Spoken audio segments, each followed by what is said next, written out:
Hello, we have another question from our listeners, and that is, if people are not open to listen to something, even if I'm using their language, is there any way how to get the information to them? Well, if they're not listening, if they are not open to some new information or another person's opinion, it's actually very little that you can do. And if you've tried more than once and you're pretty sure that you have tried to deliver it from different perspectives and you really showed that you were non-emotional, you were not aggressive in the way how you spoke to people, you really made sure that you sort of tried to bring that point across and you still don't have that reception, well, I think it speaks for itself. There are moments when people simply need space, when people need to be left alone, to allow themselves to process what is happening, to learn their lessons, and to come to their own conclusions in their own time. And maybe one thing which is related to using their language as a phrase, it's not speaking about actually English, I don't know, German, Russian, Ukraine, Czech, Taiwan, Chinese, and so on. It's not about this kind of language.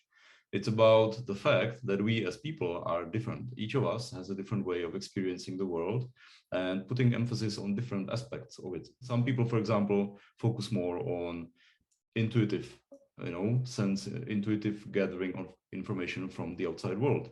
They just somehow feel that it's a good thing to do this without reasoning it too much. But on the other part or other end of the scale are people who need to have things defined by numbers, by the senses, that they can grasp them, see them, and so that they actually can understand them. And for those, they need numbers, they need hard facts, they need somebody else to have done the research and so on. This is the kind of language that you can also try to do. There's an easy way how to look for it. Even if you meet a person for the first time, listen how they speak about different things, about their ideas, about their visions, projects, hobbies, and what kind of language, what kind of words they use. If they speak in the sense of, I felt it was really great and I wanted to do it, I just, you can sense that it's more about intuitive, emotional, and so on. And on the other hand, you can also sense if somebody said like, yeah, I checked all the numbers and all the data made sense, so I bought that TV. Or I bought this car because when I ran the numbers, it was much cheaper to maintain than the other car. So this is the bridge that you can build through this knowledge of how the other people work inside in their minds. Sometimes it may not be the situation when you need to give the people the space. Sometimes the people don't listen to you because you don't give enough energy into what you say.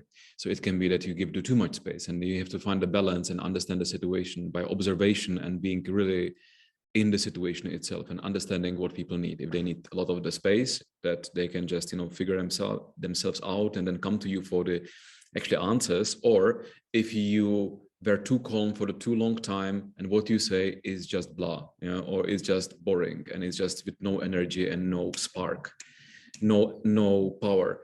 And sometimes it can also help if you created this kind of environment, or if you are part of this environment and you would like to bring something over, you need to kind of put yourself together and give this spark to the people, give this energy, give this push. But we cannot say to you, because it can be one or another, and you decide based on the very, very cautious observation of the situation itself.